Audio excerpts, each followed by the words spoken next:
of the Way to a Wonderful Life, and our Way to a Wonderful Life message for today is titled Signs of Insanity. Signs of Insanity. And I have some wonderful words here from the great Unity teacher, Mary Kupferle, from her book, God Never Fails. She tells us spreading and stewing and conniving do not draw us closer to our good, to greater wholeness of body, illumination of mind, or harmony of affairs. Such attitudes only delay and hinder the good results we seek, while willingness, cooperativeness, and expectation hasten our receiving. When we add to this willingness and cooperativeness faith in the infinitely wise Spirit, there is no limit to the good we may claim and receive. That's from Mary Kupferle from her book, God Never Fails. So just imagine what it would be like if everyone had the willingness to solve the issues of our world without first thinking how it affects them personally. Politicians and religious leaders cannot be counted on to lead the way to solutions, but so many people continue to look to them.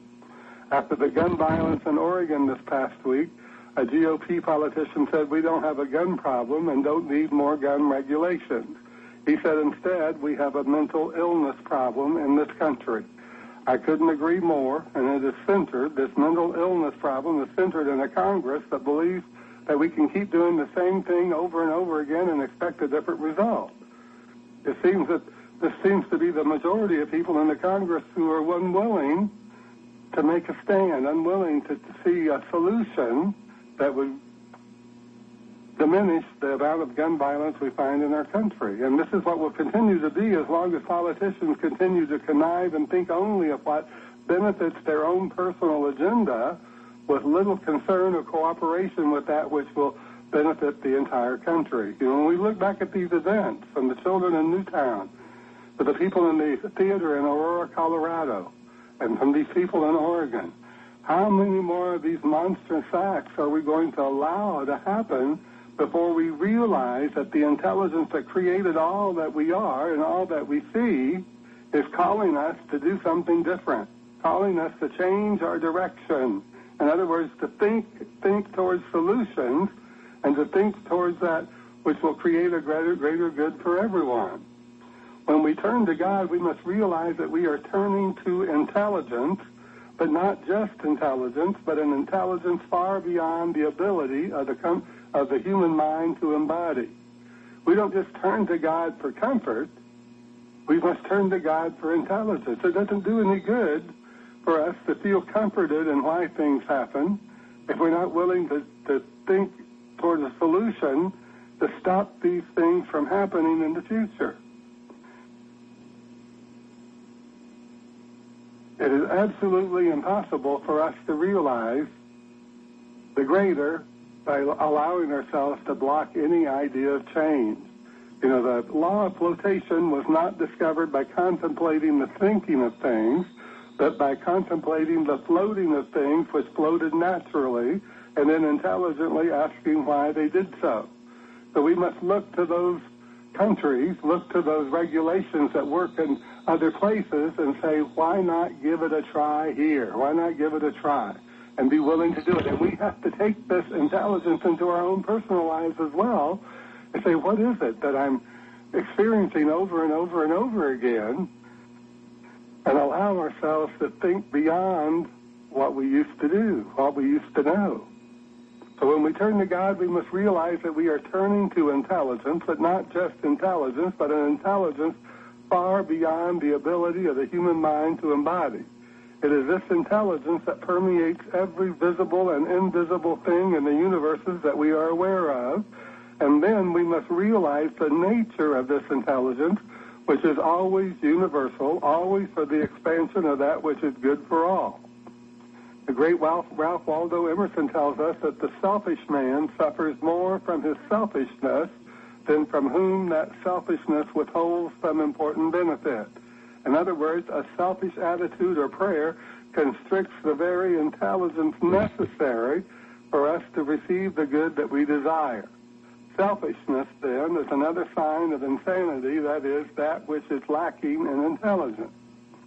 That is what the American mystic Ernest Holmes was telling us all through his writings that we must always seek out this intelligence in our mind. And we go back to the Old Testament of the Bible, and we can read, "Be still and know that I am God." So we must be still and be willing and be open and be receptive to the new idea, to the solution, to that which will bring a greater good to everyone concerned. But it's up to us to do it. It's up to us to turn to the intelligence that created everything and realize the solution and support those who are solution-minded rather than those who are willing to keep doing the same thing over and over again and expect a different result. That's it. The great Albert Einstein said that's the definition of insanity. This is what the mystical American mystic Ernest Holmes had to say about insanity. He said it's a temporary or permanent control of the conscious mind by the unconscious or subjective. This control may be complete or in degrees.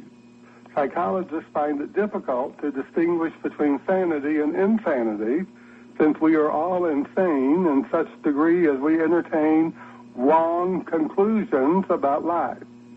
But in its broader sense, insanity means a temporary or permanent loss of the objective faculties. In other words, we can't see anything objectively anymore.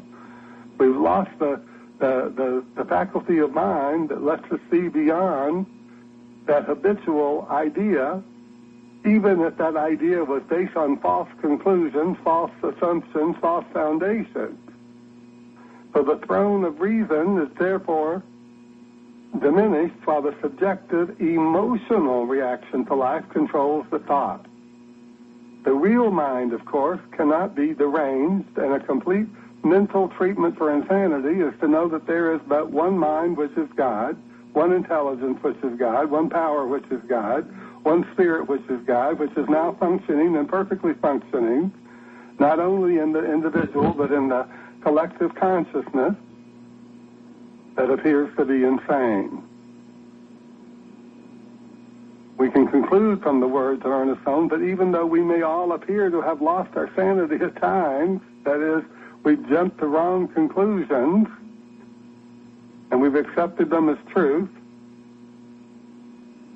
that even though we may appear to have lost our insanity at times, the truth is that this is never the condition of the real mind, which draws its intelligence from the Spirit of God itself. And the good news is that these conditions are always temporary. Always temporary. There is a statement in the ancient wisdom that illustrates this human condition. Whereas I was blind, now I see. Whereas I was blind, now I see. Blind to the truth that universal intelligence can never be limited, for it would be against its nature to be so. And in this we can find ourselves rejecting and denying the signs of insanity that appear in our thoughts and in the observances of others. As we know that this supreme intelligence is always available, always corresponding to our faith in it, we can know that even those lucid moments of sanity can be overcome, Let's go back to those wonderful words from Mary Kupferle from her book, God Never Fails. Fretting and stewing and conniving do not draw us closer to our good, to a greater wholeness of body, illumination of mind, or harmony of affairs. So think about it. The mind that's always fretting and stewing is a disturbed mind. It's a disturbed mind. It's got a dis-ease to it.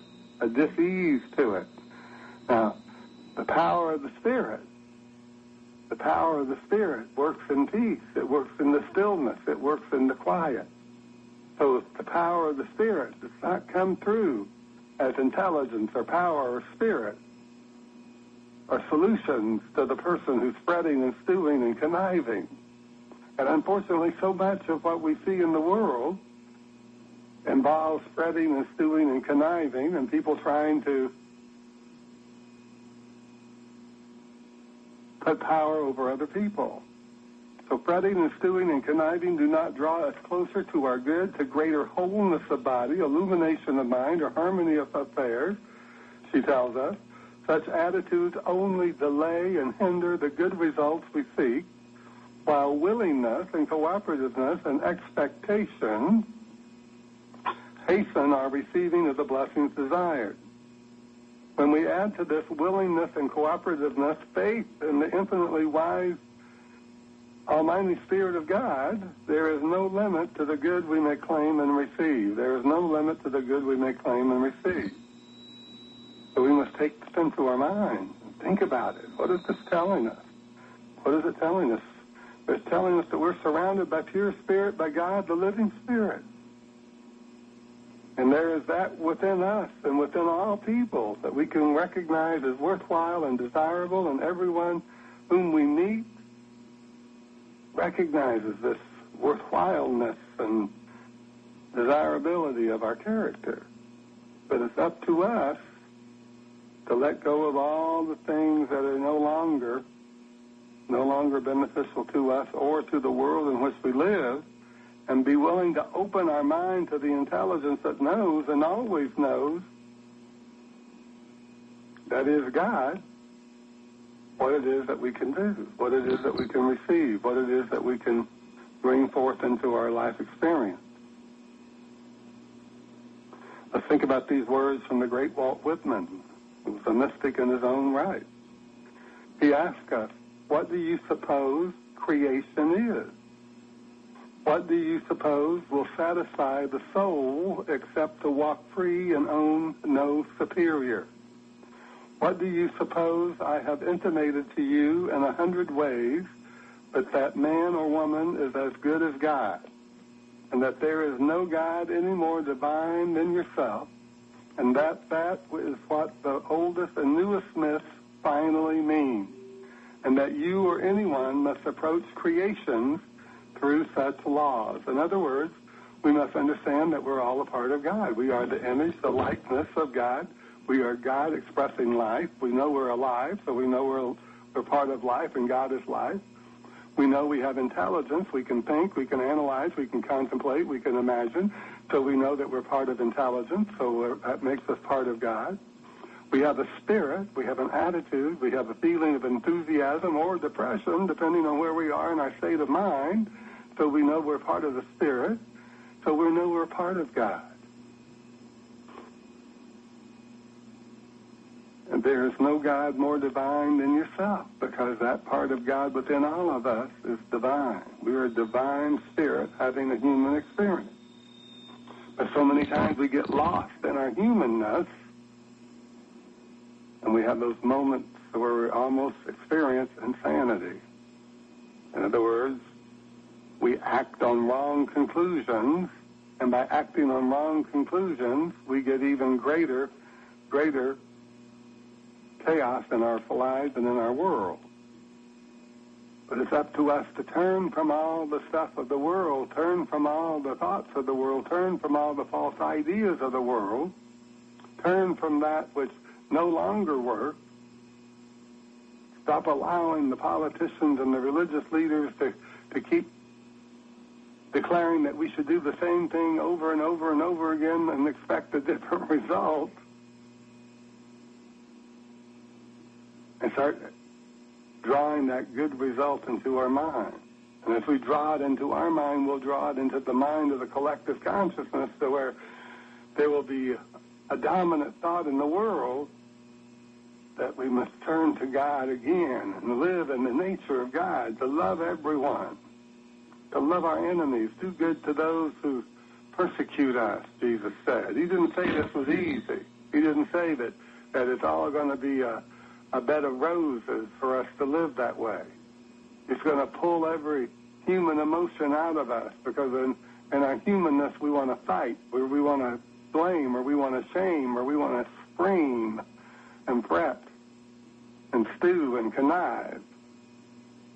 But in our divine, our divinity, our spirit, we know that all things come together for our good when we turn to God. All things come together for our good when we trust in God.